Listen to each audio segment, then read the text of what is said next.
Alléluia. Alléluia. On peut prier pour la parole maintenant.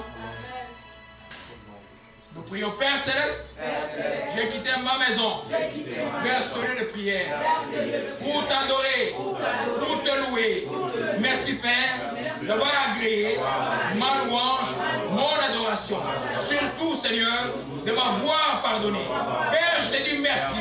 En ce moment où je suis devant toi, je suis prêt à recevoir la sainte parole. Qu'elle soit la semence de vie dans mon cœur et qu'elle va porter des fruits et des fruits qui vont demeurer. Père, je te rends grâce. Encore, je me couvre le sang de Jésus. Je refuse toute distraction à cette femme. Au nom de Jésus-Christ, je te dis merci encore de m'avoir béni. Au nom de Jésus-Christ, je t'ai ainsi prié. Amen. Amen. Le temps de Dieu est là.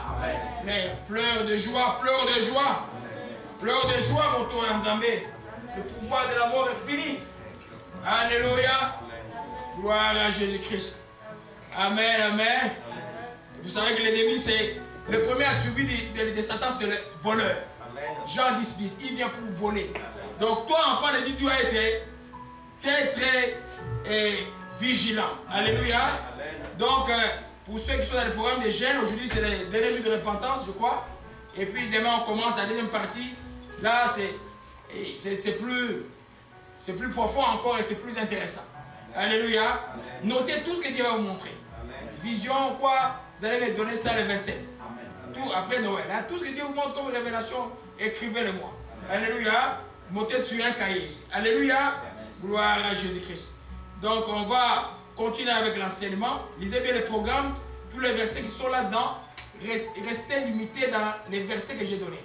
Parce que certains versets qui sont caducs dans le Nouveau Testament, vous ne les lisez pas. Dans tous les textes qui sont là. Alléluia. C'est un programme qui aide beaucoup de gens. Alléluia. Il y a des gens qui ont regardé ces programmes depuis les années, c'est leur prière de tous les jours, ils ont les résultats. Parce que c'est la parole de Dieu. Amen. Alléluia. Amen. Nous avons dit à la fin de l'année, toi tu peux faire garder ces programmes, vous faites ton programme là où tu es, n'importe quand tu peux envoyer ça à ta mère, à ton frère, et à n'importe comment vous avez des situations difficiles en famille, vous avez besoin de gêner. Gêner avec cette personne, toutes les prières sont basées sur la parole de Dieu.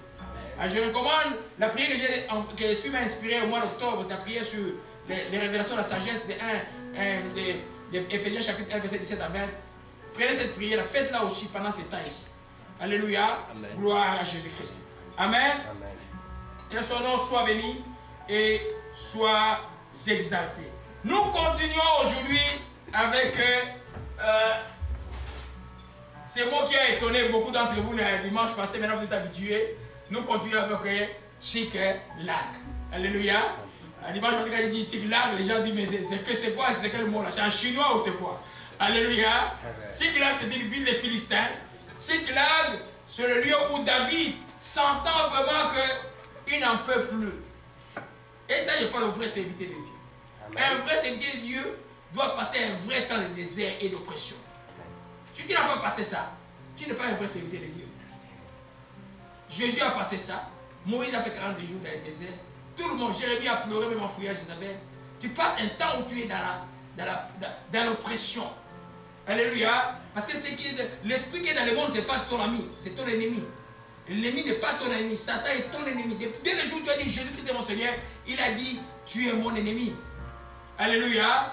Alors, Tchiklag, nous avons vu, c'est cette ville où David sentant qu'il était vraiment poursuivi partout. Saoul était là, mais il était comme mal pris parce que lui, à deux fois, Dieu lui donne l'occasion de s'évanouir. Mais il ne pouvait pas porter la main sur le roi de l'Éternel. Quelqu'un.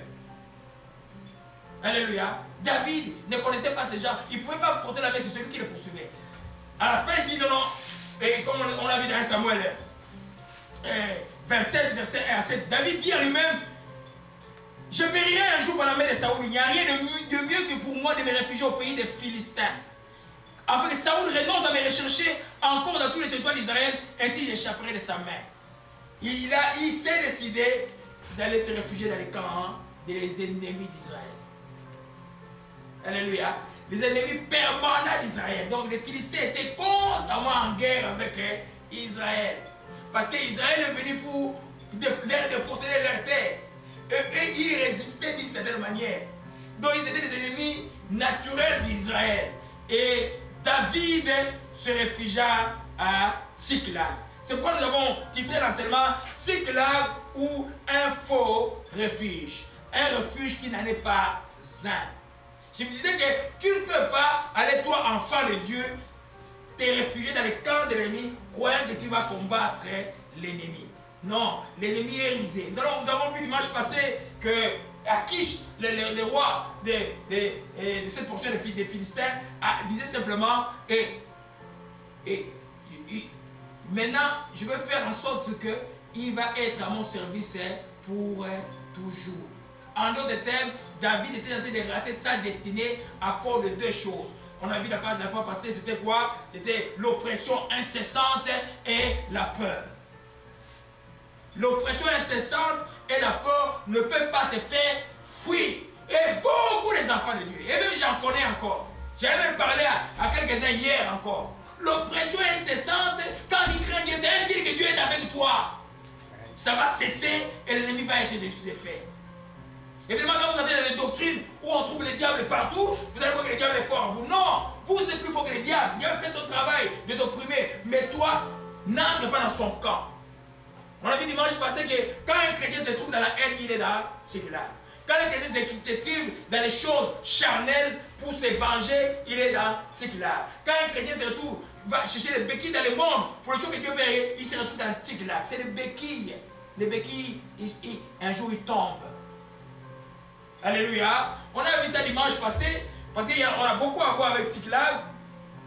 On avait arrêté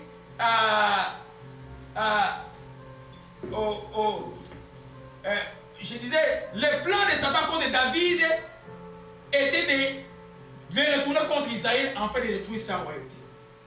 Nous allons voir que dans le chapitre 28, alléluia, alléluia,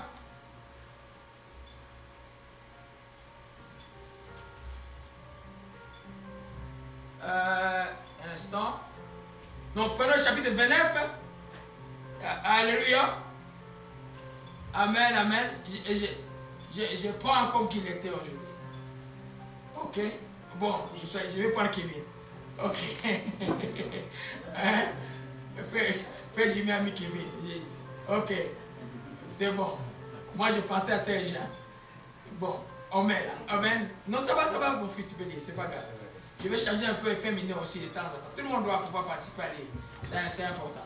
J'aime que ce soit très participatif. Amen. Alléluia. Amen. Amen. Gloire à Jésus-Christ. Amen. On a aussi Déborah qui lit aussi bien. Amen. Alléluia. Amen. Et 1 Samuel 29, tu nous lis au verset, je vais résumer l'histoire après. Lis-nous juste au verset. Non, le verset 1 jusque. Non.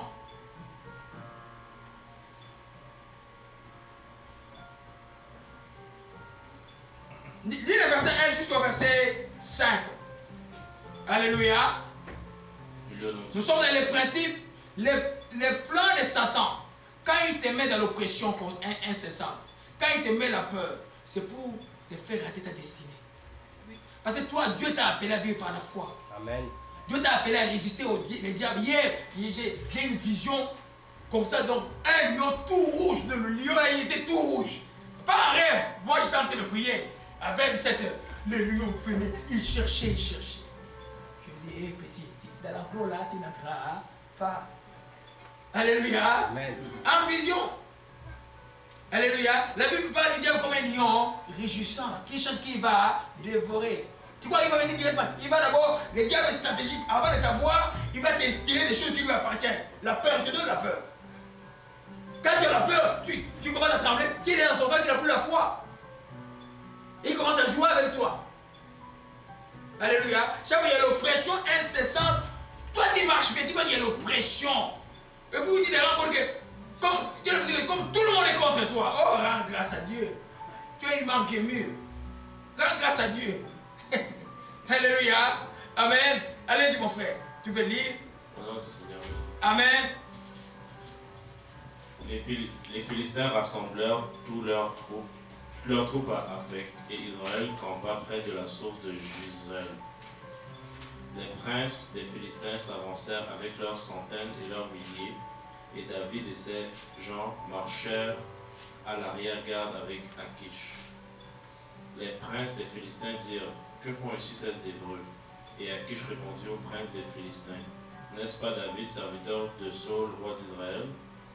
Il y a longtemps qu'il est avec moi et je n'ai pas trouvé la moindre chose à lui reprocher depuis son arrivée jusqu'à ce jour. » Mais les princes des Philistins s'irritèrent contre Akish et lui dirent, « Renvoie cet homme et qu'il retourne dans le lieu où tu l'as établi, qu'il ne descende pas avec nous sur le champ de bataille afin qu'il ne soit pas pour nous un ennemi pendant le combat.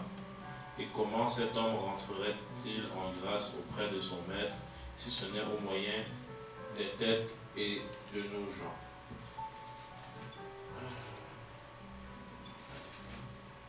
N'est-ce pas ce David pour qui l'on chantait en dansant, « Saül a frappé ses 1000 et David ses 10 000. »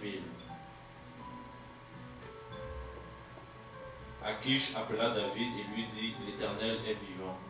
Tu es un homme droit et j'aime à te voir aller et venir avec moi dans le camp, car je n'ai rien trouvé de mauvais en toi depuis ton arrivée auprès de moi jusqu'à ce jour, mais tu ne plais pas au prince. » Verset 7. Retourne donc et va-t'en en paix pour ne rien faire de désagréable aux yeux des princes des Philistins. Amen. L'histoire c'est quoi? Maintenant, les Philistins sont en guerre, vont être en guerre avec Israël. Et Israël là-bas, c'est Saoul qui est là-bas. Et maintenant, comme David était à Siglag, on avait dimanche passé qu'il faisait des campagnes, comme on dit en termes militaires. Il allait, il retournait, il tuait les gens, il faisait des traces, ça plaisait à Akish. Donc, il était devenu un homme de confiance à Akish. Maintenant, il y a les grands combats avec Israël, il dit on a vu dimanche passé, David dit simplement, tu verras ce que ton serviteur, il dit à qui tu verras ce que ton serviteur ferait. Donc il allait pour combattre Israël. Hein? Chrétien, quand il combat un autre chrétien qui craint de Dieu, dans des problèmes sérieux avec Dieu. Les chrétiens ne doivent pas combattre un autre chrétien. L'esprit ne se combat pas. Donc il allait pour combattre, pourquoi beaucoup? Quand il y a cet esprit-là, Dieu te reprend. David allait partir, il était résolu à partir. Maintenant, à un moment donné, le prince dit, oh, mais c'est celui-là pour qui on chantait l'Israël, qui tuait 10 000 Philistins. Il ne viendra pas avec nous. David était un peu gêné, il dit, qu'est-ce que je fais? Mais Akish a incité, retourne, va en paix, parce que les princes ne veulent pas de toi. Déjà, David dans son cœur avait déjà péché contre Israël. Il avait déjà le désir d'aller combattre Israël. Ce qui est contraire à sa destinée. Alléluia. C'est comme des enfants qui reviennent rebelles, un papa qui craint, c'est pas qu'est-ce qu'il va faire? C'est ma propre progéniture. Je ne peux pas faire autre chose que de le bénir. Que d'éviter un combat. Dans un combat, des enfants avec un papa qui craint Dieu, vous êtes perdus d'avance. C'est comme un pasteur qui voit les gens pour qui il s'est sacrifié énormément, mais ces gens deviennent rebelles. Qu'est-ce que tu fais? Tu as le choix de prononcer une parole, ça va les atteindre, sans faute. Mais tu as le choix d'être comme David, avant qu'il n'ait à Siglag, de ne pas de le protéger. Mais là, David a vécu longtemps, un peu longtemps à Akish, les habitudes des Philistins sont en lui. Maintenant, il allait combattre son propre peuple. Et quand il refuse, alors maintenant, Samuel chapitre 30, c'est moi qui le lis.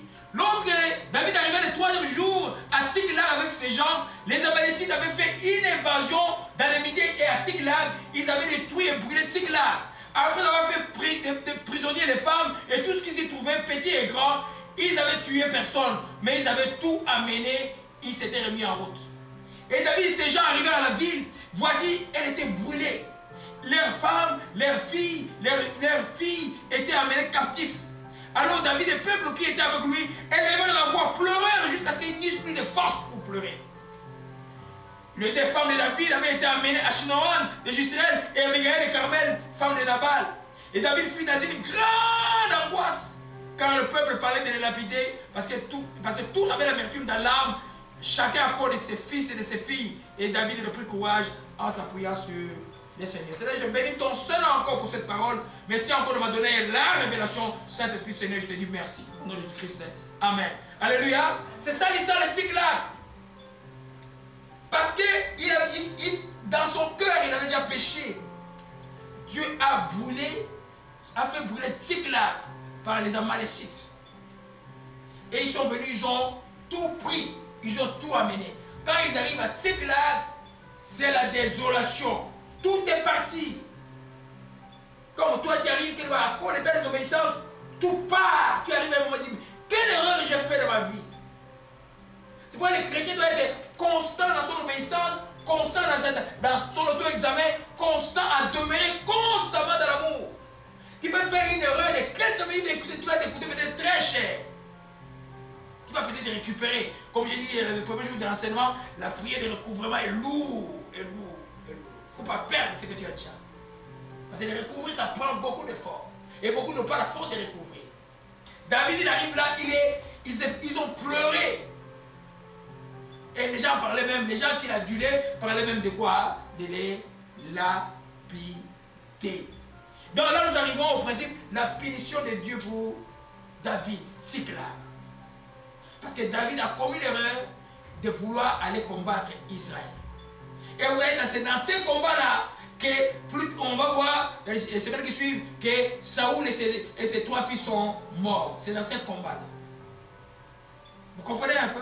Donc David allait participer au combat qui allait tuer Saoul, qu'il a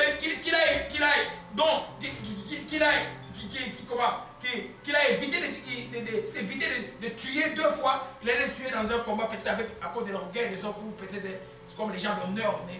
Les gens d'honneur sont dangereux parce que quand ils donnent son serment, ils ne reculent pas.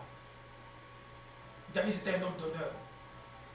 Mais Dieu sachant cela, il a touché le cœur des prêtres de Dieu qui ne vient pas avec nous. En retournant, tout était parti. Alléluia, tout était parti. C'est pour dire simplement, quand tu es enfant de Dieu, vous, un message à tous les chrétiens, si tu n'as pas l'esprit de discernement, tu t'étais. Si Dieu te montre que les gens là, ils sont mauvais, tu dis ils sont mauvais. Moi, quand je vous dis que tel est un faux pasteur, c'est un faux pasteur. J'ai dit, parce que le discernement est à moi. Et je sais que certains d'entre vous commencent à voir ces dons-là. C'est des enfants qui sont ici. Quand ces gens-là me disent telle chose, et ça tombe toujours vrai. Ces gens qui ont le discernement, tu peux le mettre juste ou la photo de quelqu'un, paf, il peut dire il est faux ou il est vrai. Alléluia. Où est-ce que je vais en venir? Je vais en venir aujourd'hui, nous comme enfants de Dieu, nous devons faire très attention. À cause de l'oppression, n'entre pas dans les camps de l'ennemi. À cause du mal qu'on te fait, toi ne rends pas le mal pour le mal. Pierre dit ceci, rendez le bien pour le mal, en fait d'hériter la bénédiction. Le chapeau il dit, même si tu as vraiment raison, mais tu ne peux pas rendre le mal pour le mal. L'esprit de Jésus-Christ te l'interdit. À partir du moment où tu commences à rendre le mal pour le mal, tu es dans Tsiklag. En d'autres termes, Dieu va te... Toi maintenant, à qui l'homme ou la femme mauvaise t'a fait du mal, Dieu aussi va te punir encore parce que tu n'as pas écouté la loi de Dieu. Il faut faire extrêmement attention. Alléluia. Donc, David arrive, Tsiklag a tout été brûlé. Nous avons vu tout à l'heure que tout le monde a commencé à pleurer jusqu'à... Ça, c'est un autre enseignement. Quand vous voyez quelqu'un dans la vie, quelqu'un qui ne pleure jamais, il n'a pas l'esprit de Dieu. Je vous assure. Oh, tu vois le pasteur, l'a dit aux 2. Donc, même, ce ne sont pas médias qui mourent. Non, nous avons pied pour pas le ciel. Jésus avait pleuré. David, là, toute la famille est partie, il a fait quoi? Il a pleuré. Mais c'est vraiment merveilleux. Ce pleur, c'est comme ce qu'il écrit l'apôtre Paul dans les textes des Thessaloniciens. Il n'a pas pleuré à se laisser abandonner. À un moment donné, il reprit courage en comptant ce qu'il sur l'Éternel. Quand tu as tout perdu, ou tu viens de perdre quelque chose de grand, ou à cause de ton manque de sagesse, ce qui t'était décidé, tu l'as perdu. Reprends courage en comptant sur l'Éternel. C'est pourquoi quand tu n'as pas l'habitude de traiter tes dossiers à genoux, ce sera très difficile de recouvrir.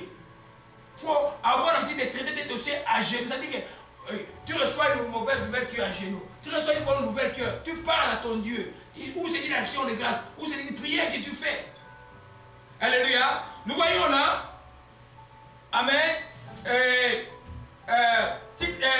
Samuel 30, mon fils, tu peux lire, verset 6. Dis-moi juste le verset 6 avant que je continue. 1 Samuel 30, verset 6. David fut dans une grande angoisse, car le peuple parlait de le lapider parce que tous avaient de l'amertume dans l'âme, chacun à cause de ses fils et de ses filles. Mais David reprit courage en s'appuyant sur l'Éternel, son Dieu. Alléluia. Il reprit courage en s'appuyant sur l'Éternel. Qu'est-ce que tu fais quand tu as fait fausse route? Quand tu fais quand tu trouves, oh, j'ai été insensé dans cette chose. Tu es comme piégé quelque part. Tu as besoin de continuer à demeurer tes péchés. Tu as le choix de dire, je vais compter sur l'Éternel. Alléluia. Si c'est un chemin que Dieu t'avait interdit de prendre, que tu as pris, tu fais quoi? Comment tu vas reprendre?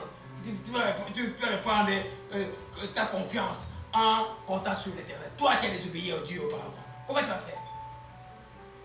Alléluia. La première chose que tu fais, tu reconnais que tu as mal fait. Alléluia. Reconnais que tu as mal fait, ça s'appelle confesser son péché et se repentir.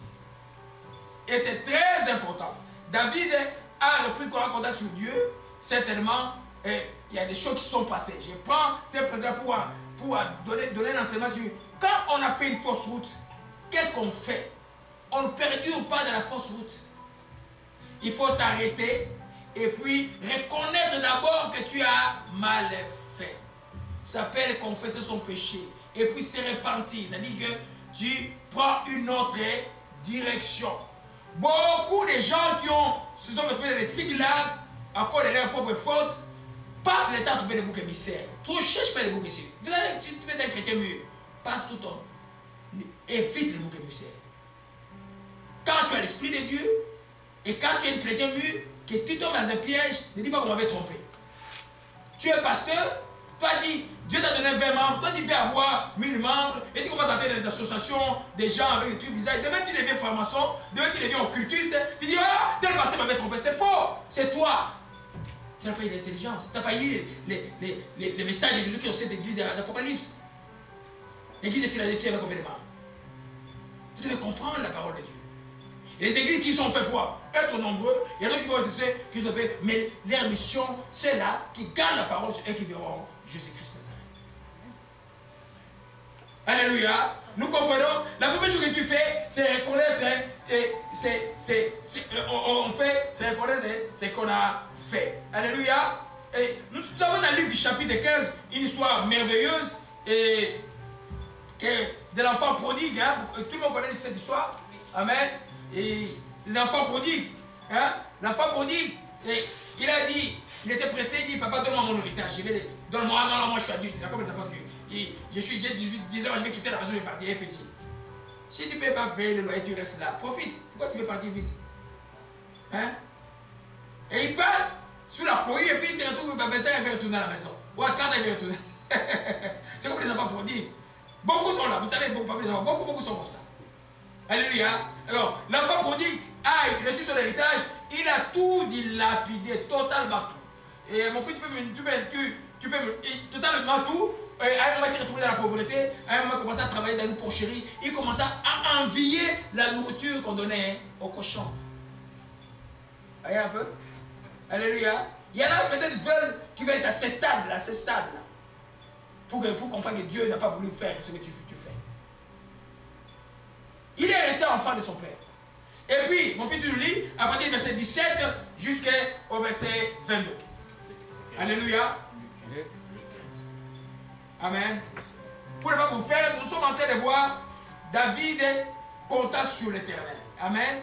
Et trouver sa force en s'appuyant sur l'Éternel. On ne s'appuie pas sur l'Éternel dans la rébellion. On ne s'appuie pas sur l'Éternel avec un cœur orgueilleux. On s'appuie pas. Quand tu s'appuies sur l'Éternel avec un cœur orgueilleux, tu es téméraire. Non. On s'appuie sur l'Éternel avec un cœur brisé, un cœur humble, qui a reconnu sa faute. Alléluia. Gloire à Jésus-Christ. Et Luc 15, verset 17 à 22. Le nom du Seigneur Jésus. Amen. Étant rentré en lui-même, il se dit, combien de mercenaires chez mon père ont du pain en abondance, et moi ici je meurs de faim. Je me lèverai, j'irai vers mon père et je lui dirai, mon père, j'ai péché contre le ciel et contre toi. Je ne suis plus digne d'être appelé ton fils, traite-moi comme l'un de tes mercenaires. Il se leva et alla vers son père. Comme il était encore loin de son père, son père le vit et fut ému de compassion, et il courut se jeter à son cou et le baisa.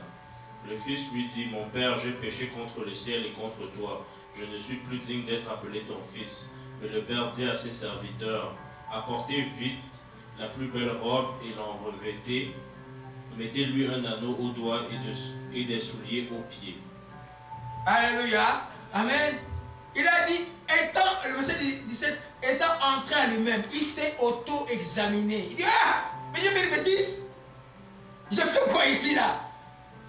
Je vais retourner vers mon père. Alléluia. Je vais retourner vers mon père. Alléluia. Qu'est-ce qui l'a poussé à dire que je vais retourner vers mon père? Parce que il connaissait qui est son père. Il avait confiance en son père, même si parce que la confiance est bidirectionnelle. Même si de ton côté c'est brillant, il sait que celui-là c'est un vrai serviteur de Dieu. Si c'est que ce papa-là c'est un bon papa. Il sait que celui-là, même si tu le frappes, quand il vient, il ne va jamais te rejeter. Tu as tout intérêt à retourner. Quand il fait une bêtise, notre Père Céleste, c'est un Dieu de miséricorde et de grâce. Toute la semaine ici de 7 jours, on a été dans ça, là. Miséricordieux, miséricordieux. C'est pour que nous comprenions que quand nous avons fait une erreur, c'est vraiment pas intelligent de rester là où nous sommes. Retourner. Il dit, étant entré à lui-même, il dit, qu'est-ce que j'ai fait ici? En demandant, on dit, t'es là, tu sais qui t'es là, comment? Il dit, je suis en danger ici, là. Je retourne vite. Il est retourné vers son Père. Alléluia. Amen. C'est pour nous dire simplement que l'erreur est humaine et tout homme est faillible. Même les chrétiens mûrs, même les grands pasteurs peuvent faire des erreurs, mais ne persistent pas dans l'erreur. Quand il persiste dans l'erreur, c'est vraiment diabolique. Alléluia. Amen. Donc, lui, il avait confiance. Le psaume 25, verset 3 dit, et tous ceux qui espèrent en toi ne seront pas confus. C'est là ceux qui sont infidèles. Lui, il a perdu la communion, mais il n'a pas perdu l'espérance. Parce que le casse du salut est appelé aussi casse d'espérance. Le casse de l'espérance du salut. Donc le salut là, tu ne le perds pas. Il n'a pas perdu, parce que ce n'est pas parce que tu as fait une erreur que tu n'es plus enfant de Dieu. Tu restes enfant de Dieu, mais retourne simplement dans la communion avec le Père. David connaissait ces choses spirituellement. Il a su qu'il a fait une erreur. Mais il a dit, il va s'appuyer sur l'Éternel. La première chose que tu fais, c'est de reconnaître que c'est que tu as fait. Deuxième chose, quelle que soit l'erreur que tu fais, toi, continue à garder confiance à l'Éternel. Continue à garder confiance à l'Éternel. Dans le trou où tu es, dans la bêtise où tu as fait. Amen. Continue à garder confiance à l'Éternel. Alléluia. Parce que c'est ce qui fait que va te donner la force de retourner. L'enfant produit est retourné parce qu'il a continué à garder confiance à son père. Il a dit, j'irai vers mon père, je demanderai pardon. Il connaissait que son père était miséricordieux. Alléluia. Amen. Garder confiance à Dieu est extrêmement important. J'ai dit que la filiation en Jésus-Christ est éternelle. Quand tu dis que tu es chrétien, tu reçois Jésus comme céleste. Tu peux le Père et Soi-même si tu marches charnellement. Si tu as la mort souvient, tu vas marcher charnellement. Mais tu as tout le temps l'occasion de quoi? De revenir. Parce que quand tu es fils de Dieu, c'est pas dit que tu obéis nécessairement à Dieu. Tu es fils de Dieu, tu as crié en Jésus-Christ. Mais il faut être un fils obéissant maintenant à Dieu. Un fils qui craint Dieu. Et beaucoup se trompent et disent, ah moi je suis enfant de Dieu, mais tu dois faire le mouvement de retourner vers Dieu. Ne reste pas là-bas. Alléluia. Amen. Amen. Gloire à Jésus-Christ. Ésaïe 40, mon fils, verset 29 à 31.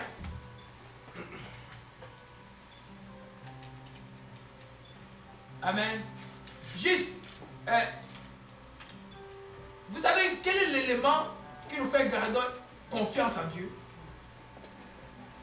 C'est la filiation en Dieu. quand tu es fils de Dieu, tu dois avoir confiance en Dieu. Amen. Même nos enfants, là, je peux être énervé, tout ça, mais ils savent que papa ne peut pas nous vouloir du mal. Peut-être qu'on n'est pas d'accord, notre manière de faire n'est pas bon, mais papa ne peut pas nous vouloir du mal. Alléluia. Donc tu ne peux pas perdre la confiance en Dieu. David était là, tout le monde était prêt à les lapider. Hein? Tout le monde était prêt à les lapider. Mais lui, il s'est appuyé sur elle. Il a gardé confiance en Dieu. Tu ne gardes pas confiance en Dieu. Tu ne peux pas invoquer un Dieu à qui tu ne crois pas, à qui tu n'as pas confiance. Ça ne marchera pas. Allez-y, mon fils, rapidement. Le nom du Seigneur Jésus. Gloire à Jésus-Christ. Ésaïe 40, verset 29 à 31. Il donne de la force à celui qui est fatigué et il augmente la vigueur de celui qui tombe en défaillance. Les adolescents se fatiguent et se lassent, et les jeunes hommes chancellent, mais ceux qui se confient en l'Éternel renouvellent leur force, ils prennent le vol comme les aigles, ils courent et ne se lassent point, ils marchent et ne se fatiguent point. Alléluia, très important. Regardez la scène. Tout le monde, comme je dis, tout le monde. Je vais rappeler une histoire. Amen. Tout le monde, comme un pasteur, tout le monde te met comme dans un tribunal. Donc, toute l'église t'accuse, tout le monde vient te lapider et tout et tout. Ça m'est déjà arrivé en 2004. J'ai comme un réclamé se souvenir de ça. J'ai écouté les gens, j'ai prié seulement en langue, je suis parti. Et puis, je viens à la maison, un jeune Camerounais est venu me voir, qui était en politique, il vient me voir. Papa, je vais te parler. Je dis, c'est quoi? Dieu m'a dit que pourquoi tu as donné la nourriture? C'est quoi ça? C'est dans la Bible ça? Dieu m'a dit que pourquoi tu as donné la nourriture aux chiens? J'ai dit oui, on va chercher dans la Bible, on va trouver les versets. Et tous ces gens n'étaient pas mis spirituellement. Les choses que je leur ai données étaient au-dessus d'eux. Que je dise à un parent, ta fille ne peut pas chanter dans le Coran parce qu'elle est impudique. Les parents trouvaient ça un problème. Tout le monde dit, ah, le pasteur est contre ma famille. Mais après, ils ont trouvé, lui-même a trouvé les preuves parce que la fille était enceinte avant d'inviter le mariage. Hein? Dans le cas de David, tout le monde parlait de les lapider. Mais toi qui es un leader, tout le monde n'est pas de lapider. Au lieu de pleurer, lui, il a fait quoi? Il a trouvé sa force en se confiant à l'Éternel. Ésaïe dit ceci, il donne la force à celui qui est fatigué. Il augmente la vie de celui qui tombe en défaillance. Il est tombé en défaillance. Les adolescents se fatiguent et se lassent. Les jeunes hommes chancellent. Mais ceux qui se confient à l'Éternel renouvellent leur force. Tu trouves sa force en comptant sur Dieu en toutes choses. Ça prouve que tu as confiance en Dieu. Les chrétiens sont des pierrichards. Non! Un chrétien est résolu, retrouve sa force en comptant sur Dieu. Parce que ton Dieu est impuissant. Et ton Dieu est déjà en toi. On a beaucoup honoré le Saint-Esprit aujourd'hui. La force du Saint-Esprit est déjà en toi. On a eu un nouveau cantique, si vous saviez ça. Vous ne savez pas? Il y avait un nouveau cantique aujourd'hui. Il y avait un bon nouveau cantique. Amen. Alors, moi, quand il y a un nouveau cantique, je sais, oh, j'aime ça. Alléluia. Amen. On trouve la force en se confiant en Dieu. Dans la détresse, David s'appuya sur Dieu. Certainement, il s'est souvenu de tous les souvenirs de l'Éternel. De tout ce que Dieu a fait pour lui. Il dit non, Dieu connaît mon cas.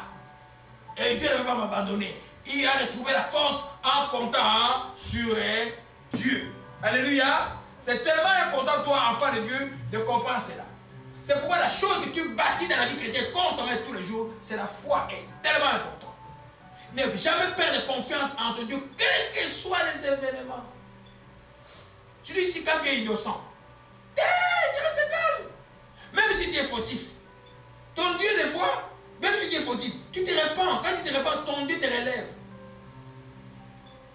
Alléluia. Gloire à Jésus-Christ. Psaume 34, verset 6. Gloire à Jésus. Pour citer ce qui vient d'arriver, nous sommes en train de parler de Siklag. Siklag, c'est la ville où David s'était réfugié en fuyant Saoul. C'était la ville des Philistins. Alléluia. Il ne devait pas être là. Alléluia. Psaume 34, verset 6. Que le nom du Seigneur Jésus. Gloire à Jésus-Christ. Quand on tourne vers lui, les regards, on est rayonnant de joie et le visage ne se couvre pas de honte. Le verset 7. Quand un malheureux crie, l'Éternel entend et il le sauve de toutes ses détresses. David était quoi? Il était malheureux, n'est-ce pas? Alléluia. Toi, de la manière, tu fais quoi? Tu cherches des boucs émissaires, tu cherches des gens sur qui tu vas tirer, tu cherches par où ça peut aller. Non, crie vers l'Éternel. Crie vers Dieu. Simplement vers Dieu. Dieu va te défendre. Parce que Dieu est ton fils, Dieu est ta fille. Il va te défendre. Alléluia. Alléluia. Gloire à Jésus-Christ. Amen. Dieu va te défendre. Alléluia. Amen. L'erreur que beaucoup de gens commettent, moi je ne comprends pas les églises, il y a des réunions, des gens pour se réunir, des gens se sont disputés. Moi je ne veux pas ça ici. La vision de prière, je vais, ça va sortir comme un livre. Hein? Je vais essayer de mettre un message de prière. C'est des choses qui ne peuvent pas exister. Ça ne doit pas exister. Comprenez un peu? Ça ne doit pas exister. Qui a raison? Qui a tort? Ah, il m'avait fait ça. Mais non, mais bon, on t'a dit une semaine pour pardonner, mais tu étais mort hier, tu es en enfer, tu vas en enfer. Alléluia. C'est le temps où nous grandissons, les messages que Dieu me donne pour la fin de l'année est très fort. C'est le temps où tu dois monter, Jésus revient. Ce n'est pas le temps de jouer. Alléluia. Gloire à Jésus-Christ. Amen. Donc, quand on connaît le caractère qui est Dieu, le caractère de son Dieu, on va revenir de son Dieu. Tu dois connaître le caractère de qui est ton Dieu. Quel est le caractère de Yahvé? Quand il se présente à Moïse, il se présente comment? Il dit l'Éternel, lui-même il dit l'Éternel, miséricordieux, miséricordieux, là à la colère, riche en bonté, qui pardonne l'iniquité et la rébellion. C'est lui qui se présente, c'est pas toi qui... Non, c'est lui qui se présente comme ça. Donc quand tu es dans ce cycle-là, tu as fait une erreur dans ta vie, prends confiance, reviens vers lui. Quoique la prière de recouvrement est très lourde. Mais souvent on recouvre plus que ce qu'on a perdu. C'est ça la bonté de Dieu aussi. Pour ceux qui le croient. Alléluia. Nous comprenons, mes bien-aimés. Gloire à Jésus-Christ. Amen. Il faut connaître le caractère de Dieu. Amen. Mon fils, lis-moi un peu Ézéchiel 20, verset 44. Et puis on va avancer dans l'autre portion. Alléluia. Tout va bien maintenant. Ah, mes bien-aimés, arrivez à temps l'église, hein? Arrivez vraiment à temps. Beaucoup de choses se passent ces temps ici. Le Seigneur est bon. Arrivez à temps. Gloire à Jésus-Christ. Je lis au nom du Seigneur Jésus-Christ. Gloire à Jésus-Christ. Amen. Et vous saurez que je suis l'Éternel quand j'agirai avec vous par égard pour mon nom, et nullement d'après votre conduite mauvaise et vos actions corrompues, ô maison d'Israël, dit le Seigneur l'Éternel. Vous voyez le caractère de ce Dieu-là quand tu es en filiation avec lui? Lis encore, mon fils. Et vous saurez que je suis l'Éternel quand j'agirai avec vous par égard pour mon nom, et nullement d'après votre conduite mauvaise et vos actions corrompues, ô maison d'Israël, dit le Seigneur l'Éternel. Alléluia. Amen. Alors quand tu commets une erreur, pourquoi tu restes là? Des fois, il agit dans nos vies simplement à cause de son nom. Alléluia. À cause de son nom. Je vous ai raconté une histoire qui s'est passée il y a 2 jours, il y a 3 jours, je crois. J'étais en train de rouler, j'ai tourné dans un coin. Je n'ai même pas, j'étais en train de louer, j'étais perdu dans la louange. Et j'ai, comme un petit enfant, bon enfant, j'ai tourné l'auto, mais il y avait au moins 20 autos qui venaient comme ça pour me cogner. Tout le monde a freiné, loin, je n'ai même pas regardé au Seigneur, je fais, pardonne-moi. Et puis j'ai tourné, j'avais même honte de regarder les gens. Mais qui m'a échappé? C'est Dieu. C'est Dieu, amen. Si j'étais en colère avec quelqu'un, en train de planifier, non, et peut-être vous allez être passer à l'hôpital. Vous comprenez, bien aimé? Amen. Donc, quand on connaît le caractère de notre Père, on reprend courage, on garde la confiance en lui. Et la troisième chose que David a fait, c'est qu'il est écrit dans les textes, il reprit courage en comptant sur l'Éternel. Je vais un peu parler de ça un peu plus. Comment il reprend courage? Parce que ce n'est pas des mots comme ça, là, comme des slogans, c'est comme les choses que j'ai mis sur Facebook comme ça sans profondeur. Non, c'est très profond, s'appuyer sur l'Éternel. Regarde, cet homme-là, il a perdu sa femme, il a perdu ses enfants, et tous ceux qui avaient perdu, tout ce qu'ils avaient. Ces gens-là, c'est des gens qui ont été en cavale depuis des mois. Saoul était derrière eux. Et là, ils ont trouvé un faux refuge chez les Philistins, et ils ont tout pris. Dans quel état, quelle dépression ils pouvaient être? Dans un état terrible. Quand tu es dans cet état-là, tu sens que tu as tout perdu. Ah, il y en a, tu vois, tu rentres, ma foi, on te retire la maison parce qu'ils n'arrivent pas à payer. Et il s'est passé, c'était beaucoup passé aux États-Unis en 2008. Je m'appelle, avant ces années-là, tout le monde, la famille, tout le monde avait des tout le monde, ah, il y en a tout le monde de grosses maisons. Oh, je dis, mais qu'est-ce qui se passe? Les gens ont des grosses maisons. Mais à un moment, dans le pays, devenait difficile. Mais quand les maisons commençaient à être retirées, mais beaucoup ont été en dépression. Mais quand tu perds les histoires, c'est des choses de la terre, ça. Amen. Amen. Amen. Ou même tu étais quelqu'un de marbre, tu as bien fait d'élever les gens, mais les gens ne veulent pas que tu construis une famille ensemble avec toi. Mais tu fais quoi? Tu commences à pleurnicher? Non! Compte sur l'Éternel. Hein? Ou même quelqu'un qui te déçoit dans quelque chose. Non, toi, compte sur l'Éternel. Reprends courage. Comment on reprend courage? Amen. Retournez encore dans lis encore Samuel, 1 Samuel 30, mon fils. 1 Samuel 30, verset 4 à 6. Reprendre courage en comptant sur l'Éternel. Comment on reprend courage en comptant sur l'Éternel? Au nom du Seigneur Jésus. Alléluia. Alors David et le peuple qui était avec lui élevèrent la voix et pleurèrent jusqu'à ce qu'ils n'eussent plus la force de pleurer. Les deux femmes de David avaient été emmenées, Achinoam et Gisèle, et Abigail de Carmel, femme de Nabal. David fut dans une grande angoisse car le peuple parlait de le lapider, parce que tous avaient de l'amertume dans l'âme chacun à cause de ses fils et de ses filles. Mais David reprit courage en s'appuyant sur l'Éternel, son Dieu. Alléluia. Il reprit courage en s'appuyant sur l'Éternel, son Dieu. Ton Dieu. Ta relation personnelle avec Dieu est très importante. Quel que Dieu a déjà fait dans ta vie, c'est très important. Alléluia. Il reprit courage en comptant sur l'Éternel, son Dieu. En d'autres termes, il se souvient que son Dieu est le Dieu miséricordieux. Il se souvient que son Dieu n'abandonne pas ceux qui le cherchent. Son Dieu n'abandonne pas ceux qu'il a choisis. Alléluia. Gloire à Jésus-Christ. Amen. Vous savez que il faut connaître le caractère de Dieu.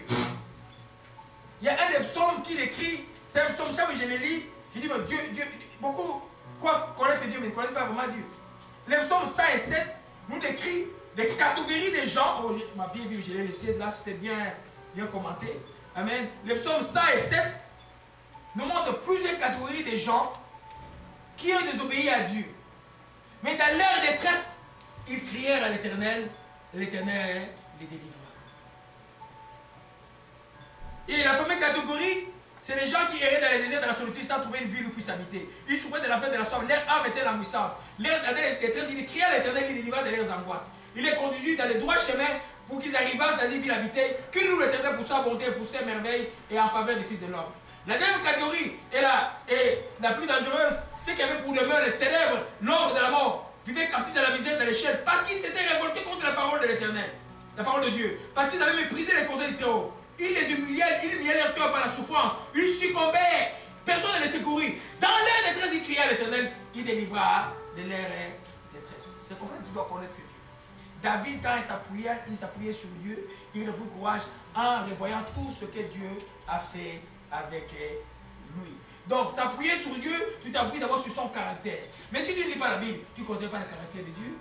Si tu ne lis pas les choses, tu ne lis pas les enseignements, tu ne connais pas le caractère de Dieu. Alléluia. Le caractère de Dieu, tu le trouves dans la Bible. Alléluia. Quand tu connais le caractère de Dieu, par exemple, si tu as déjà lu l'histoire de la femme prodigue, tu sais, ah, quelle que soit la bêtise que j'ai faite, je retournerai vers mon Père, il m'accueillera. Pourvu que je sois sincère et que j'abandonne ce mal-là.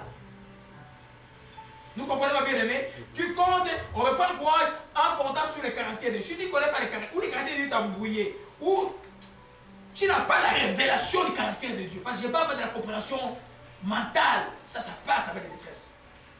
C'est quand tu étais dans les troubles là, l'ennemi t'attaque par les soucis ici là. Mais si ton cœur connaît qui est Dieu, ton cœur, ton esprit vient au secours de ton âme. Vous comprenez ce que j'ai dit?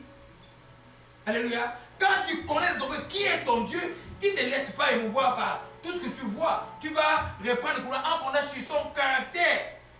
Comme c'était d'Ézéchiel que nous avons lu tout à l'heure. Il a dit à cause de mon nom. Alléluia. Une fois j'allais venir prier, il me dit, loue Dieu toi aussi. Loue, il était là, il y a un jour là. Il dit loue Dieu, ça dit qu'il voulait que je me repentais pour tout le monde, pour me toucher ici là. Il dit loue Dieu, c'est fini là, loue Dieu. Vous comprenez un peu? Dieu ne veut pas nous voir tout ça à nous fondre tout le temps. Non, non, non. Il veut nous voir. Dans le royaume de Dieu, c'est la joie. C'est la paix. C'est la justice. Alléluia. Nous comprenons, bien aimé. Deuxième chose, répandre le courage en s'appuyant sur l'Éternel, c'est répandre le courage en s'appuyant sur sa bonté. Sa bonté durerait à toujours. Dieu est bon, tout bon. Alléluia. Quand tu connais qu'est-ce que c'est la bonté de Dieu, tu ne te laisses pas décourager ni par les gens, ni par quoi que ce soit. Même pas par les démons qui vont t'attaquer par des songes. Tu ne te laisses pas. Alléluia. Amen. Mon fils, Psaume 34, verset 9. Alléluia. Nous sommes toujours dans la Bible, comment répandre le courage en s'appuyant sur l'Éternel. David reprit le courage en s'appuyant sur l'Éternel. On répand le courage en s'appuyant sur l'Éternel, en comptant sur son caractère, en comptant sur sa bonté que nous voyons maintenant. Allez-y, mon fils. Je lis au nom du Seigneur Jésus. Amen. Sentez et voyez combien l'Éternel est bon. Heureux l'homme qui cherche en lui son refuge. Alléluia. Heureux l'homme qui cherche en lui son refuge.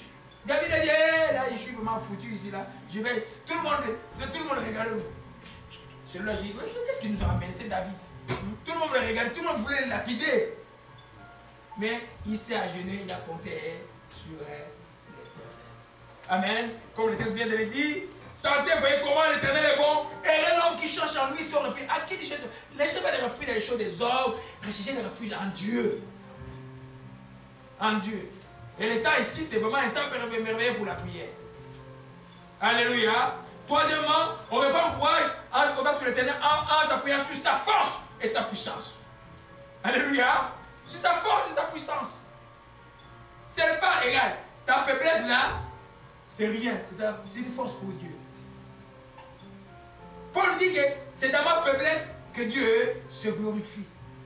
Gédéon était en train de faire du pain sur le terrain de son père, et puis dans l'Éternel apparaît et dit, hé Gédéon, vaillant héros, va délivrer Israël. On dit, oh, moi, avec quelle force je vais te délivrer? Va avec la force que tu as. Parce qu'un grand Dieu n'a pas besoin d'une grosse force. Alléluia. Ta faiblesse en toi est une force quand elle est accompagnée d'humilité devant Dieu. Parce que Dieu sera grand quand tu es humble de ta vie. Quand tu es orgueilleux, Dieu va quoi? Te résister.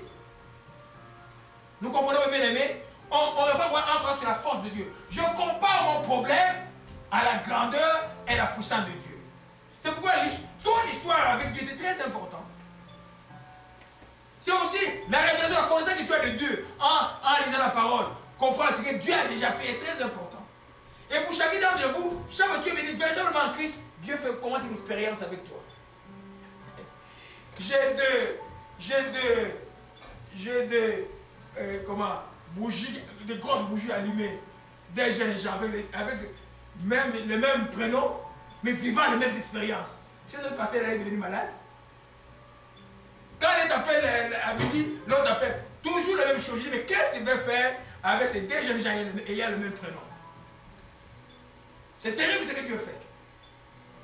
Dieu est en train de vous, quand tu viens véritablement à lui, tu vas commencer des expériences avec lui. Pour ce moment, tu vas bâtir la confiance avec lui. David a commencé la première expérience, c'était quoi? C'est quand il était dans les champs en train de tuer l'ours et les lions. Et puis la grande expérience, la grande opportunité, c'était quoi? C'était Goliath. Et puis finalement, les victoires sur tous les Philistins. Il sait que son Dieu ne pouvait pas l'abandonner. Toi, serviteur de Dieu, le problème, et puis tu dis, ah, j'abandonne, je vais faire le business.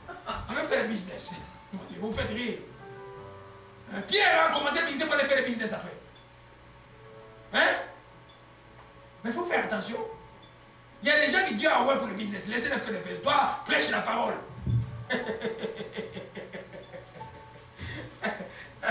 Alléluia. Hier, j'ai médité sur, j'ai pensé à la mort du Père Bush, qui est mort. J'ai dit, l'homme, c'est vanité de vanité.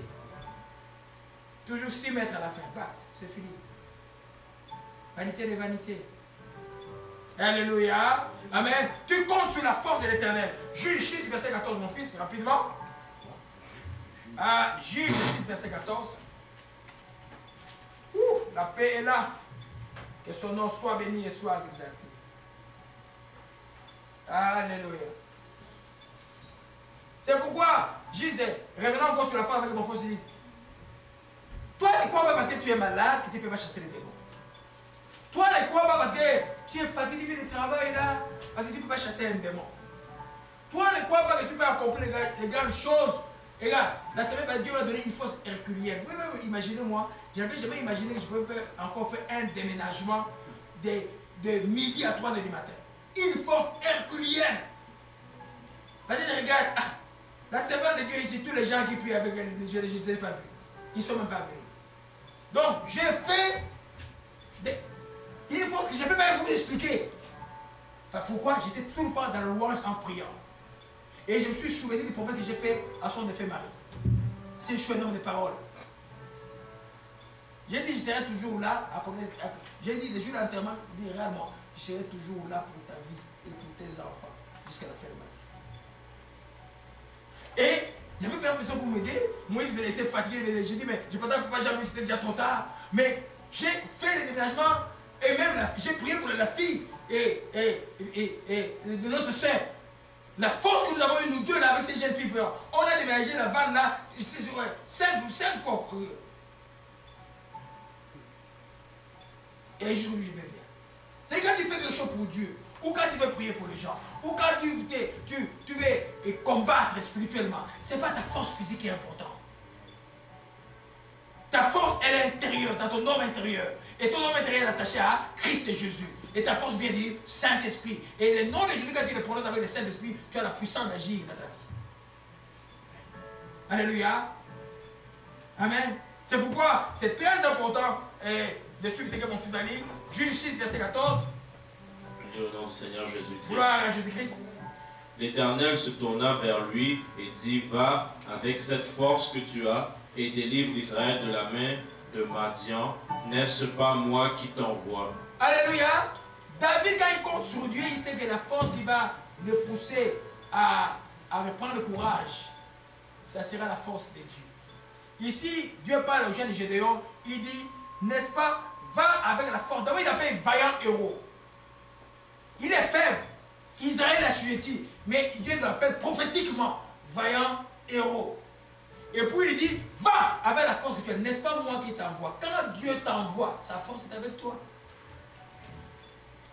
Alléluia. La force est avec toi.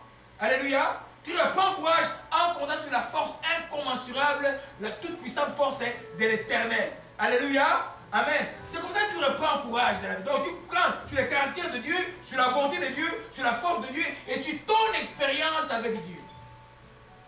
Ce que Dieu a fait pour toi par le passé, il le fera, il fera encore plus. Alléluia. Amen. Retournons dans Samuel chapitre 30. Nous sommes en train de voir, alléluia, qu'est-ce qu'on fait quand on se retrouve dans une situation où on a tout perdu, comme David est à Tsiklag.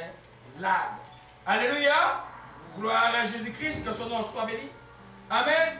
Lis-moi mon fils le verset 8. 1 Samuel 30, verset 8. Je lis au nom du Seigneur Jésus-Christ. Et David consulta l'Éternel en disant, poursuivrai-je cette troupe? L'atteindrai-je? Et l'Éternel lui répondit, poursuis car tu atteindras et tu délivreras. Alléluia. Quand il reprend en force, en contact sur Dieu, maintenant il va consulter Dieu. Quand tu as perdu quelque chose, il faut savoir consulter Dieu. Parce que qu'est-ce qui arrive? Je vois, j'ai vu certains commentaires, j'ai fait quelques années, j'ai trouvé ça intéressant. Il y a des questions que tu te poses quand tu te retrouves devant ton Tsiklag brûlé. Tu as fait une fausse route. Tu es allé dans un chemin, on t'a trompé dans une situation, même de mariage ou de quoi que ce soit. On t'a trompé, quelqu'un t'a floué dans quelque chose. Tu es coincé quelque part. Maintenant, tu reprends la force de l'Éternel. Tu ne sais pas quelle direction je vais faire. Est-ce que je vais reprendre ce que j'ai perdu? Ou y a-t-il un autre chemin que Dieu trace pour moi? Il faut savoir consulter Dieu. Alléluia. Amen.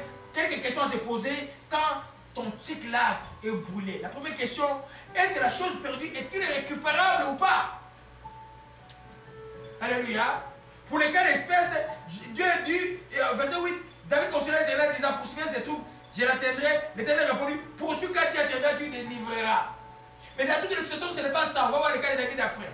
Nous rendons bien l'enseignement un peu plus large. Des fois, tu ne récupères pas ce qui est perdu. Des fois, tu récupères. Des fois, ce n'est pas vraiment le temps d'aller récupérer. Mais tu vas récupérer après. Ça demande que tu consultes l'Éternel. La question se pose d'abord, est-ce que la chose est-elle perdue, est récupérable ou pas? C'est très important. Pour David, Dieu a dit, va récupérer. Nous allons voir dans le texte de Nombre, Nombre, mon fils, dis-moi un peu, Nombre 14, verset 41 à 42. Alléluia. La Bible, c'est un livre de sagesse. Ce n'est pas un livre de mathématiques. Le schéma de la Bible, ce n'est pas un schéma mathématicien. Amen. C'est seulement un schéma spirituel. Nous voyons que David a recouvert ce qu'il a perdu. Il y a une forme de cycle aussi. Alors, dans Nombre 14, verset 41 à 42. Je lis au nom du Seigneur Jésus-Christ. Alléluia. Moïse dit, pourquoi transgressez-vous l'ordre de l'Éternel? Cela ne réussira point. Ne montez pas, car l'Éternel n'est pas au milieu de vous. Ne vous faites pas battre par vos ennemis. Alléluia. Le cas, c'est quoi? C'est Israël qui avait murmuré contre Moïse. Ils ont envoyé des espions dans le pays de Canaan. Et puis, les espions arrivent, on a vu des géants là-bas. Il y avait Josué et Caleb qui avaient un autre esprit. Et puis, ils se sont révoltés. Ils ont commencé à murmurer contre Moïse. Et Dieu, maintenant, était fâché. Dieu les a punis les 40 années, les 17 générations-là. Tous ceux qui sont âgés plus de 20 ans ne verront pas les pays, tous sont morts dans le désert. Alors quand ils ont entendu la sentence de Dieu, mais là ils cherchaient à monter. Ah, on va monter. Ils ont pris les armes, ils sont partis sur la montagne. On les a battus à plate couture. Alléluia. Avant de récupérer quelque chose, demande à Dieu si tu viens récupérer ou pas. Alléluia. Et n'écoute pas les gens qui te disent, ah, parce qu'elle a fait ça. Tenant compte de telle situation, nous avons examiné avec nos yeux, avec ça, avec nos têtes. Non. Dieu voit plus loin que les yeux et la tête. Il faut prier, Dieu va révéler. Alléluia. Le Saint-Esprit n'est pas venu pour chômer dans la vie des croyants. Alléluia. Gloire à Jésus-Christ. Nous voyons dans les cas d'espèce, ces cas-là, dans Nombre 14, les enfants d'Israël ont voulu aller récupérer, mais c'est quelque chose qui n'était plus vrai. Ils ne pouvaient plus entrer dans la terre promise. C'était fini. Vous comprenez, mes bien-aimés? Amen. Ce n'est pas tout qui est récupérable. Alléluia. Deuxième chose que nous voyons, question par rapport au soutien antique là à brûler, est-ce qu'il faut attendre au lieu d'aller tout de suite récupérer? Quand tu as appris quelque chose et que tu n'as pas courage, des fois Dieu te dit, vas-y tout de suite comme David. Il ne s'est pas reposé. Il a pris 600 hommes, ils sont partis directement récupérer. Maintenant Dieu va te dire, attends un peu. Peut-être ce n'est pas encore le temps de récupérer. Laissez-moi travailler de l'autre côté aussi. Vous comprenez un peu? C'est pourquoi mes bien-aimés, je dis nous, si nous ne développons pas la patience, qui est la première définition de l'amour, la patience même à attendre le temps de Dieu, on va faire beaucoup d'erreurs dans la vie. Dieu est patient. Quelqu'un me disait chez les diables c'est rapide, oui c'est rapide et puis ça me bouffe tout. Hein? Chez Dieu c'est patient mais ça perdure de génération en génération. Vous comprenez mes bien-aimés? Alléluia. Est-ce qu'il faut attendre au lieu d'aller tout de suite? Amen. Est-ce que est-ce qu'il faut récupérer tout de suite au lieu où je peux attendre encore un peu? C'est la question qu'il faut demander à Dieu. La troisième question, consulter, des fois, tu as perdu quelque chose, mais tu avais tellement fait de mauvaises choses. Le Saint-Esprit s'était tellement attristé en toi, il n'est plus là. Maintenant, toi, dans les cas là, donc, consultez Dieu pour être sûr que Dieu est au milieu de vous. C'est comme les gens qui vont faire des combats spirituels sans être en communion avec Dieu. Mais vous allez dans des problèmes. Mais il y a des groupes qui s'appellent combats spirituels, mais ils ne connaissent pas l'amour de Dieu. Vous savez, dans le message de fin d'année, Dieu va dire ça avant tout. C'est profond. Tu ne peux pas combattre dans les royaumes de Dieu si tu n'as pas l'amour dans le cœur. Tu ne sauras pas. Quand tu vois les démons partir, tu as de la haine. Non, ce n'est pas les démons qui sont passés. C'est le diable qui joue avec vous. Il joue avec vous. Il fait des ping-pong avec vous. Et vous allez voir, vous tous vous êtes dans le même problème. Alléluia. Donc, consultez pour être sûr que Dieu est au milieu de toi avant d'avancer. Si c'est que tu as perdu sur une faute grave, c'est pour le temps de la repentance, il faut que ce soit que Dieu voit que tu es vraiment repentant. Alléluia. Quatrième question. Amen. Et je dirais plutôt leçon par rapport à un tigre à brûler. C'est toi qui entres dans le plan de Dieu et ce n'est pas Dieu qui entre dans ton plan. Retenez ça. C'est toi qui entres dans le plan de Dieu. Ce n'est pas Dieu qui entre dans ton plan. Il y en a qui veulent forcer Dieu d'entrer dans le plan. Et je l'aime, Seigneur dit oui. Seigneur dit oui. Non. On dit, Seigneur, que ta volonté soit faite. Dois-je aller ou pas? Dois-je récupérer ou pas? Daniel, quand il a la révélation de 70 ans que c'est arrivé pour retourner à Jérusalem, il ne s'est pas mis à dire c'est le temps là, Jérusalem, Dieu avait dit 70 ans, c'est ok. Non, il s'est mis à prier. C'est tellement important de comprendre la volonté de Dieu. Et les tels enseignements, c'est pourquoi Dieu vous parle. Parce que nous croyons que Dieu parle. Dieu parle. Si un chrétien, une église où on ne dit pas que Dieu, ils ne savent même pas comment Dieu parle, mais ce n'est pas une église de Dieu. Dieu parle. Alléluia. Amen. Dieu parle. On va voir tout à l'heure. Amen. Et Proverbe 14, verset 12, mon fils. Je suis juste en train de donner quelques questions pour nous réveiller un peu. Des questions à se poser quand tu as quelque chose que tu as perdu. Amen. Je répète, la chose est perdue, récupérable ou non. La deuxième question, est-ce qu'il faut attendre au lieu d'aller vite? La troisième question est, est-ce que Dieu était vraiment avec moi? Ou je l'ai perdu à cause de ma faute? Il faut que je dois m'assurer que ma connexion avec Dieu soit là. La quatrième chose, ce n'est pas Dieu qui va rentrer dans mon plan, c'est moi qui va rentrer dans les plans. Peut-être Dieu a un plan B pour toi, le plan A là, finito. Et toi tu es attaché. Ah, non, attends, calme, Dieu va révéler son plan. Alléluia. Vous savez, ici il y a beaucoup de réalités qu'on ne connaissent pas parce que les voitures sont automatiques. Nous on vient des pays où les voitures sont manuelles. Il y a ce qu'on appelle les points morts. Le point mort, c'est spirituel le point mort. Amen. Être point mort, tu n'es pas engagé, tu ne recules pas. Tu es au point mort. Pour beaucoup, c'est difficile d'être au point mort. Mais le Saint-Esprit parle souvent quand on est au point mort. Parce que quand on marche avec le Saint-Esprit, c'est comme une vague. On ne peut pas être au-delà des vagues, on ne peut pas être derrière d'abord, on doit être avec lui. C'est comme un point mort. Alléluia. Gloire à Jésus-Christ. Mon fils, frère Kevin, Proverbe 14, verset 12. Je lis au nom du Seigneur Jésus-Christ. Alléluia. Telle voie paraît droite à un homme, mais son issue, c'est la voie de la mort. Alléluia. Lis-le encore. Telle voie paraît droite à un homme, mais son issue, c'est la voie de la mort. Alléluia. C'est pourquoi les sens trompent les gens. La réflexion trompe les gens. Je veux dire au niveau des larmes. Il faut qu'il y ait la révélation. L'intuition au niveau de la conscience qui dit quelque chose.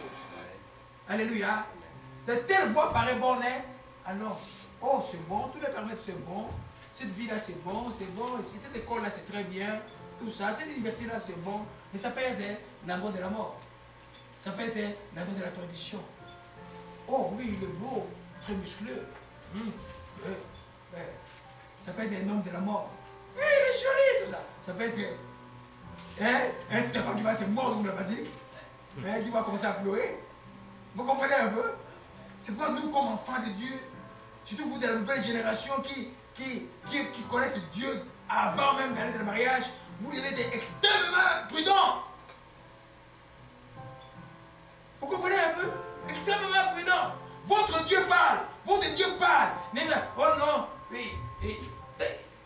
Dieu te dit que ce n'est pas lui. Vous avez dit Dieu a dit, c'est lui. C'est lui. Parce qu'il fait des tours chaque soir à la maison. Non. Hein? Alléluia. Je dis ceux qui ont été déçus. Et la déception, je m'appelle l'année dernière, il y a 4 ans, vous savez, quand j'étais à la maison, mon frère François venait me voir, l'esprit dit laisse-le, prends le vélo, va faire du vélo. Je dis, oh, c'est Dieu qui me parle comme ça, je prends le vélo, je laisse mon frère là-bas. Et puis, l'esprit montre une jeune fille au bord de l'eau. Elle allait se suicider, une fille qui me voit. Et j'arrive et dis, ma fille, qu'est-ce qui se passe? Et elle allait se suicider. Et je dis pourquoi? Ah non, parce que mon papa était mort. Je dis, mais t'es suicidé, ça va arranger quelque chose dans la vie. Ça va rien arranger, mon fils. Hein? Ça va rien arranger. Je l'ai conseillé, il dit, moi aussi je vais les perdre mon père il n'y a pas longtemps et tout ça. Et elle est rentrée.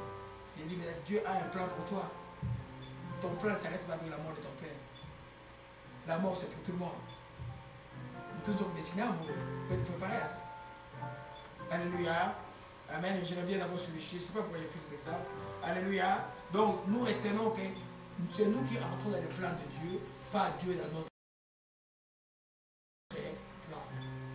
Alléluia. Et David, revenons sur le texte maintenant, quand il prend courage, il demande à Dieu, alléluia, il consulte Dieu maintenant. Alléluia. Il consulte Dieu et Dieu dit, va, tu vas tout préparer.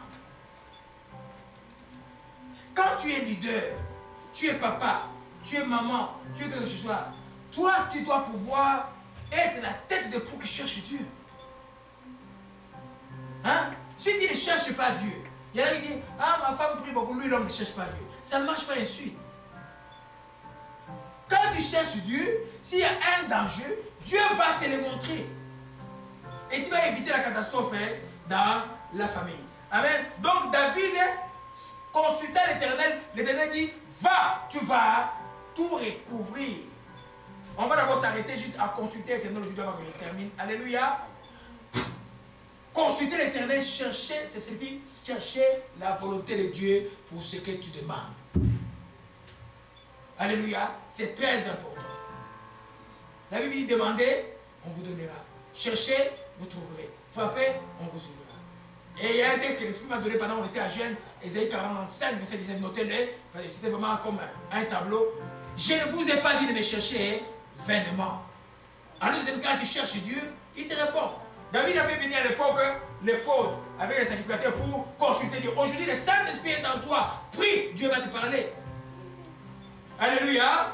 Parce que Dieu parle toujours à son peuple. Il parle par la parole de Dieu. Il parle par la prophétie. Il parle par la parole de connaissance. Il parle par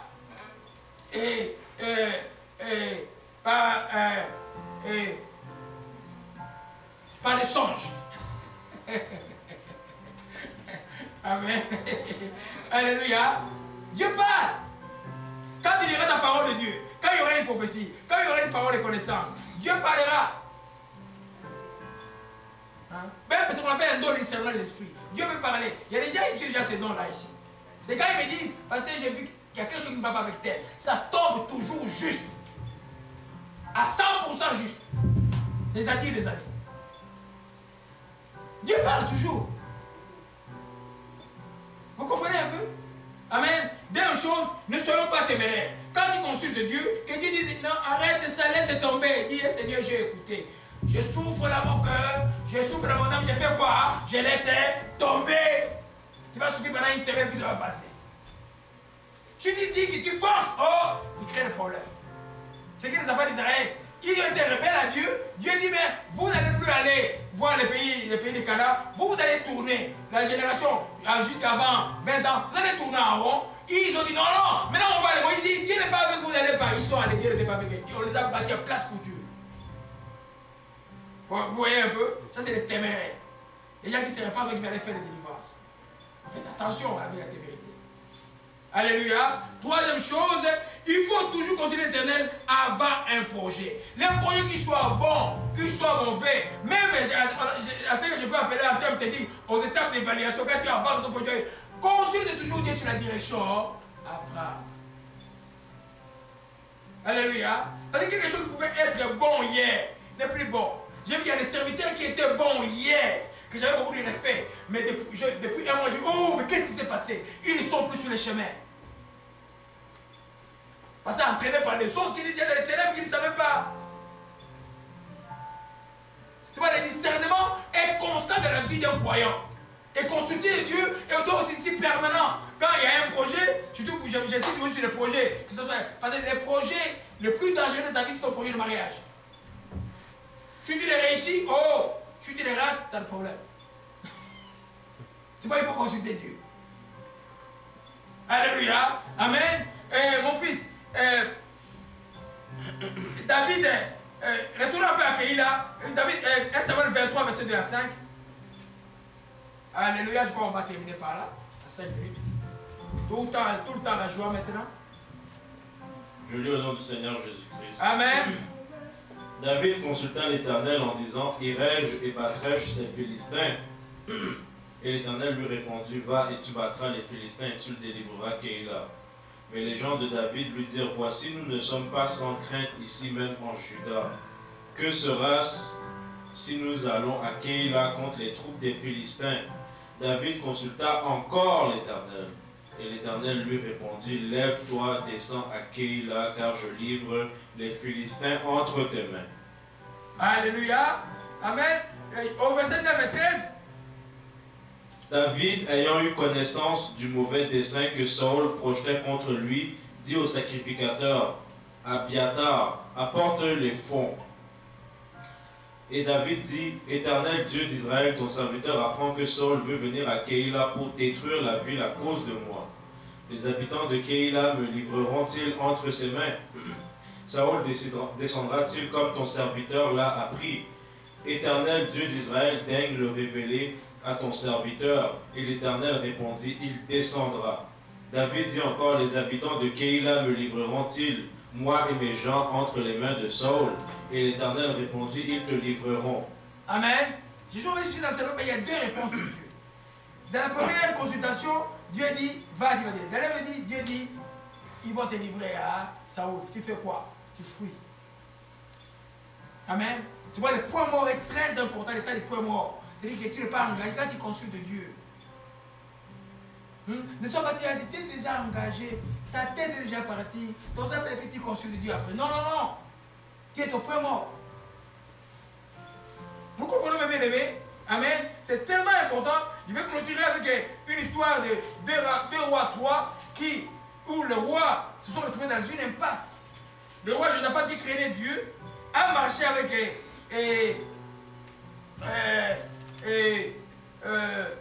le roi d'Israël qui ne craignait pas Dieu. Et puis, à un moment donné, ils se sont retrouvés dans un désert. Ils s'étaient bloqués. Et là, ils ont cherché à consulter Dieu. Mon fils, tu peux lire 2 rois 3, verset 7 à 10. Je vais commenter ça, on va terminer. Alléluia. Je lis au nom du Seigneur Jésus-Christ. Amen. Il se mit en marche et il fit dire à Josaphat, roi de Juda, le roi de Moab s'est révolté contre moi. Veux-tu venir avec moi attaquer Moab? Josaphat répondit, j'irai, moi comme toi, mon peuple comme ton peuple, mes chevaux comme tes chevaux. Et il dit, par quel chemin monterons-nous? Joram dit, par le chemin du désert d'Édom. Et le roi d'Israël, le roi de Juda et le roi d'Édom partirent, et après une marche de 7 jours, ils manquèrent d'eau pour l'armée et pour les bêtes qui la suivaient. Alors le roi d'Israël dit, hélas, l'Éternel a appelé ces 3 rois pour les livrer entre les mains de moi. Mais Josaphat dit, y a-t-il pas aucun prophète de l'Éternel par qui nous puissions consulter l'Éternel? L'un des serviteurs d'Israël répondit, il y a ici Élisée, fils de Shaphat, qui versait de l'eau sur les mains d'Élie. Et Josaphat dit, la parole de Dieu est avec lui. Le roi d'Israël, Josaphat et le roi d'homme descendus auprès de lui.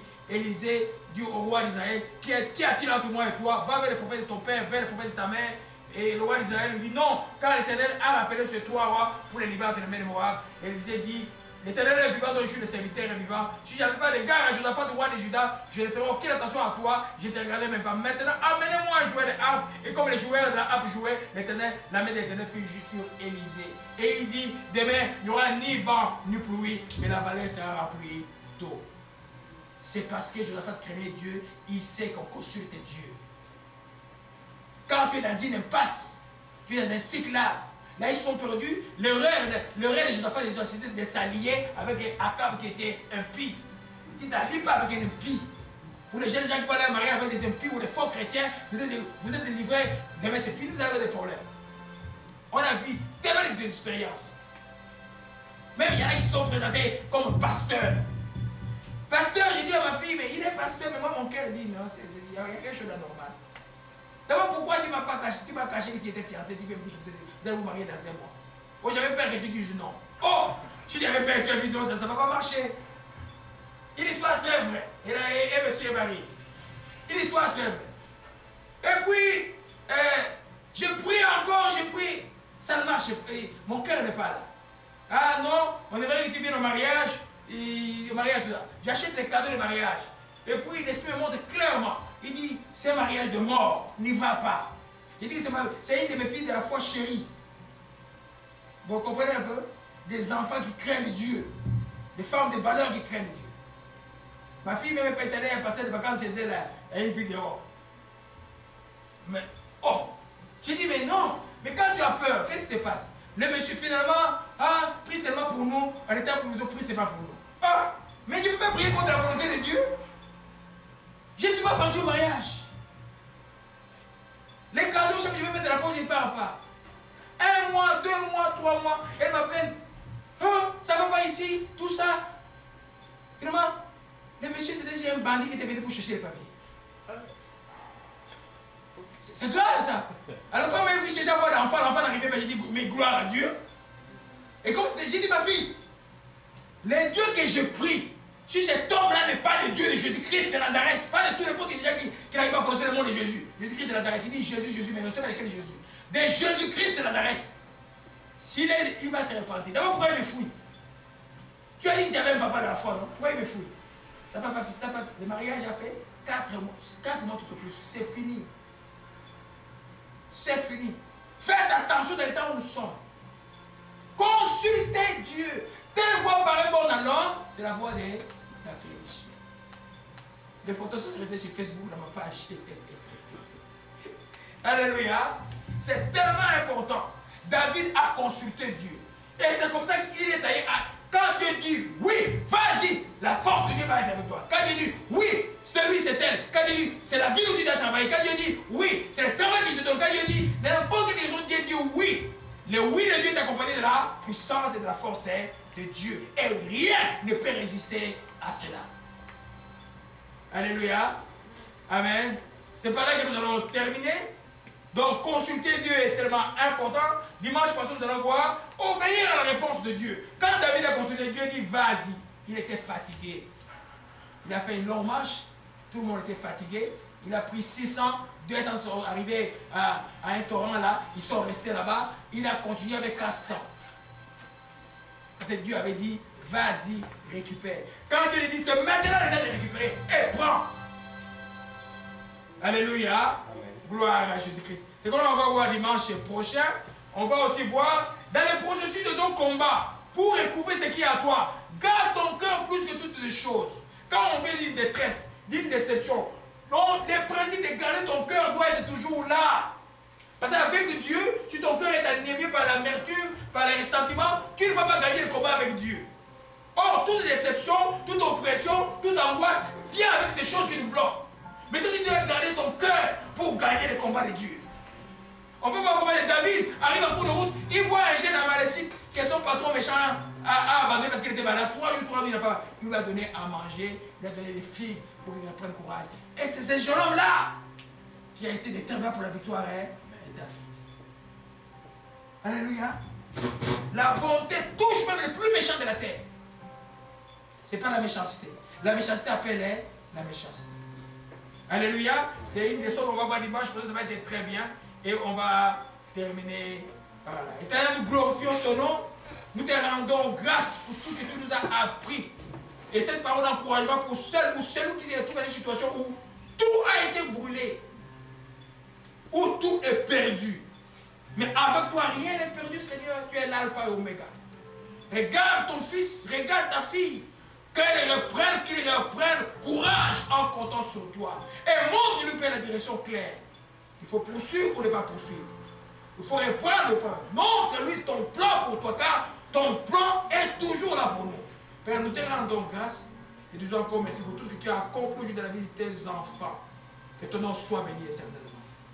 Au nom de Jésus-Christ, nous t'avons ainsi prié. Amen.